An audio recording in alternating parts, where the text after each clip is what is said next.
दोस्तों नमस्कार। ये जो पीछे आप तस्वीरें देख रहे हैं ये तस्वीरें हैं जनसेवा क्रांति द्वारा पार्टी द्वारा कल रात ज्योति पार्क में किए गई जनसभा की। इस मौके पर काफ़ी बढ़ चढ़कर महिलाओं ने शिरकत की और अंकित अलग, विक्रांत मक्कड़ और स्वाति ग्रोवर जी ने सभा को संबोधित। आज इनका आशीर्वाद की, आज इनकी खुशी की और बहुत बहुत आभारी हैं इसके लिए कि आज इन्होंने अपने इसी माहौल में गली नंबर 6 में जो महिलाओं की संख्या देख के कुछ क्या मैसेज आपको लगा कि गुड़गांव की जनता महिलाओं का अगर आपके पास पार्टी में दिन प्रतिदिन जैसे रुझान हो रहा है तो क्या कहेंगे, इस पर आपकी क्या प्रतिक्रिया है? देखिए, हमारी मोहल्ला सभाओं की श्रृंखला में ये एक और मोहल्ला सभा है जो कि आज ज्योति पार्क में हमारी महिला मोर्चा के संयोजन में हुई है जी।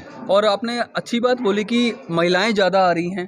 देखिए, जिस घर को जिस की रसोई को जो महिला चलाती है, अगर वो समाज में होने वाले कार्यों में रुचि लेने लग जाए, क्योंकि वो वही जानती है वो किस तरीके से ग्रस्त है और त्रस्त है, तो वो जनसेवकों को समझ रही है, जनसेवा क्रांति पार्टी को समझ रही है, उनकी नीतियों को पसंद कर रही है और वो चाहती हैं कि बदलाव हो।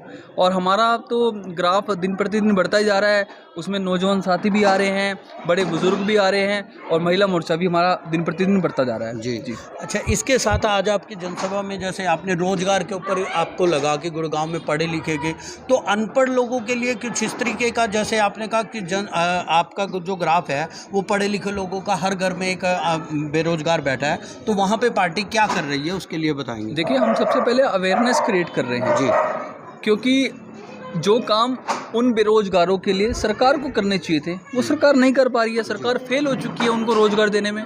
और हम तो एक नई पार्टी हैं, हम क्या कर रहे हैं, हम एक रोजगार मेले का अभियान चालू करने वाले हैं कि उन लोगों को हमारे नेटवर्क में, हम जिन कंपनियों को जानते हैं, चूँकि जैसा मैंने आपको बताया हमारी पार्टी में पढ़े लिखे लोग हैं, तो जहाँ जहाँ उनका संपर्क है उन कंपनी वालों को हम बुलाएंगे, मेला लगाएंगे और हर व्यक्ति को उनकी योग्यता के अनुसार, उसकी शिक्षा के अनुसार, वो क्या काम कर सकता है, क्या उसकी कार्यशैली है, उसके अनुसार उसको हम जॉब लगवाने का प्रयास करेंगे। ये हम एक स्टेप ले रहे हैं और जो आज सरकार को करना चाहिए जी, वो सरकार नहीं कर रही है। वो चाहे उनकी नीतियाँ जो जिस तरीके से वो बनाते हैं वो गलत साबित हो रही हैं। और मैं कहूँगा कि हरियाणा शायद नंबर 1 है आज बेरोज़गारी में जी। और गुरुग्राम आर्थिक नगरी है। आज गुरुग्राम में बेरोज़गारी भी है और उस बेरोज़गारी के कारण जो बच्चे हैं, नौजवान, वो गलत रास्तों पे जा रहे हैं, वो अपराध कर रहे हैं, वो नशे कर रहे हैं। तो मैं तो बस ये अपील करूँगा हरियाणा सरकार से कि आप फेल हो चुके हो, आप हथियार डाल दो, आपकी बस की बात नहीं है, आप नहीं, जो आपने वादे किए थे, जो घोषणाएं की थी, आप लोग नहीं कर पा रहे हो।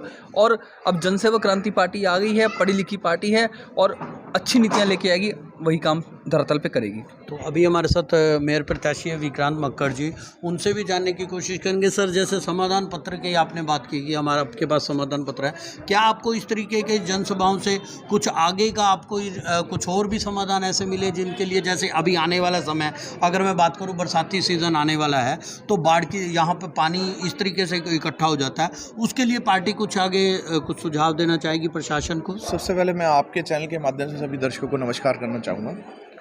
जैसा कि आप पहले भी देखते आए हैं, हमने अभी तक 40 मोहल्ला सभाएं कर ली थी। आज शायद मैं गलत नहीं हूँ तो 41वीं मोहल्ला सभा है जी। और इसी तरीके से हम मोहल्ला सभाएं निरंतर करते रहेंगे। मोहल्ला सभाओं के माध्यम से हम सिर्फ लोगों को अवेयर कर रहे हैं। जैसा आपने अभी बोला समाधान पत्र, तो हमने प्रिसाइज 27 पॉइंट्स कंसिडर करते हुए जो गुरुग्राम में मुख्य समस्याएं हैं उसका कैसे हल निकाला जाए, चाहे व्यापारियों की हो, चाहे बच्चों के खेलने की हो, चाहे लोगों की हो, चाहे रेजिडेंस की हो, चाहे चोरी की हो, चाहे किसी भी प्रकार की समस्या हो गुड़गांव में, जो मुख्य रूप से सुविधाएं उन्हें मिलनी चाहिए, रोड, लाइट, सड़क, बिजली, पानी के अलावा।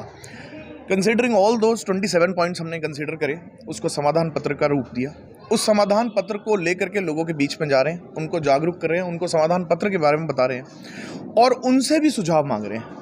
ये ज़रूरी है क्योंकि हम सिर्फ अपनी बात नहीं रखना चाहते, हम लोगों की भी बात सुनना चाहते हैं। आज तक हमने देखा है, अपने टाइम में भी देखा था, नेता आते थे, अपनी बात बोलते थे, चले जाते थे। जैसे हमारे अध्यक्ष साहब ने अभी बताया, लोगों को अवेयर करना बहुत ज़रूरी है। हम उन्हें ये अवेयर कर रहे हैं कि आप भी सवाल पूछें।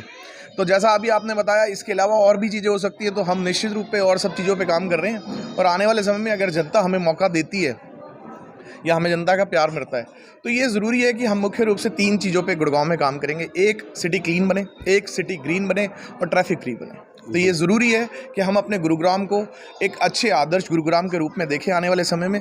और जैसे कि स्वच्छता सर्वेक्षण की अगर हम बात करते हैं, जो हमारे देश में पिछले 7-8 साल से इस चीज़ को लागू किया गया है, खाली इंदौर ही क्यों, गुरुग्राम भी रैंक 1 आ सकता है और हम मिल करके लाएंगे। जी, तो इस तरीके की मुहिम आगे भी चलती रहेगी? बिल्कुल चलती रहेगी जी, निरंतर मोहल्ला समाएं हम करते रहेंगे। यहाँ पे सवाल है सर आपसे, जन सेवक क्रांति पार्टी क्या निकाय चुनाव में सारे वार्ड पर अपने उम्मीदवार? जी, जन सेवक क्रांति पार्टी निकाय चुनाव में अपनी हिस्सेदारी रखने जा रही है। पहले तो सरकार को ये सबको सूचित करना है कि चुनाव होंगे कब। जब चुनाव होंगे तो हम ज़रूर ये बताएंगे कि हम कितनी सीटों पर लड़ने वाले हैं, क्योंकि अभी तो ये भी नहीं पता है वार्ड कितने हैं, क्योंकि वार्डबंदी तो फॉर्मल तरीके से अभी तक ऑफिशियल तरीके से अनाउंस नहीं हुई है। देखते हैं कितने वार्ड हैं, तैयारी करेंगे। यहाँ पे मैडम स्वाति मैडम से भी जी मैडम, आज की जो सभा में एक महिला द्वारा आपके लिए कुछ बताया, उसके बारे में क्या कहेंगे? आपका प्यार है या पार्टी का संदेश है पार्टी के लिए? देखिए, महिला तो जैसे भाई अंकित जी ने बताया कि किस तरह से महिला जो रसोई चलाती है, समाज में आती है, तो महिला मोर्चा अध्यक्ष होने के नाते भी और जो महिलाएं हमें अपना प्यार दे रही हैं उनका मैं धन्यवाद करती हूँ जनसेवक क्रांति पार्टी की ओर से, और उनके विश्वास को कभी हम टूटने नहीं देंगे और उनकी उम्मीदों पर पूरी तरह खरे उतरेंगे। धन्यवाद।